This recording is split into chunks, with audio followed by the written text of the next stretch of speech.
नागपूरचे आमदार निवासामध्ये भाजपशी संबंधित कार्यकर्त्यांनी तब्बल 60 खोल्या बुक करून 1.5 महिना मुक्कामाची संधी कशी दिली असा प्रश्न उपस्थित केला जातोय। हे कार्यकर्ते एसआयआर प्रक्रियेत हस्तक्षेप करण्यासाठी इथे थांबले आहेत का असा प्रश्न विचारत ठाकरेंच्या शिवसेना युवा कार्यकर्त्यांनी आमदार निवासात गोंधळ घातलाय। यावेळी काही कार्यकर्त्यांसोबत त्यांचे शाब्दिक वादही झालेत।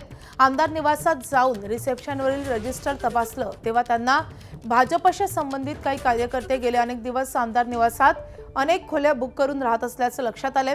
आमदार निवासाच्या कर्मचाऱ्यांकडून या संदर्भात समाधानकारक उत्तर न मिळाल्यामुळे युवा सेनेच्या कार्यकर्त्यांनी जाब विचारायला सुरुवात केली।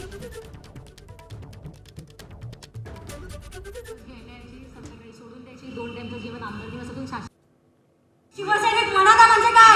मनाता म्हणजे काय? शिवसैनिक शिवसैनिक आहो, ठीक आहे म्हणून हक्काने म्हणतो शिवसैनिक आहो।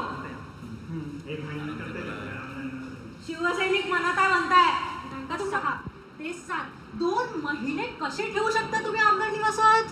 साहेब बिना विचारल्याशिवाय किती मुलं राहतात त्याची माहिती नाही आहे। कोण आहे कोण तू? आहे कोण तू?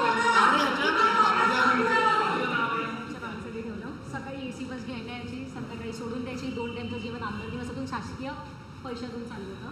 काल अमरावतीतल्या विद्यार्थ्यांना घरी जायला वापस आलं, ते वापस गेले, त्यातून 2 विद्यार्थ्यांना मारहाण झाली। ठीक आहे, ते येतील।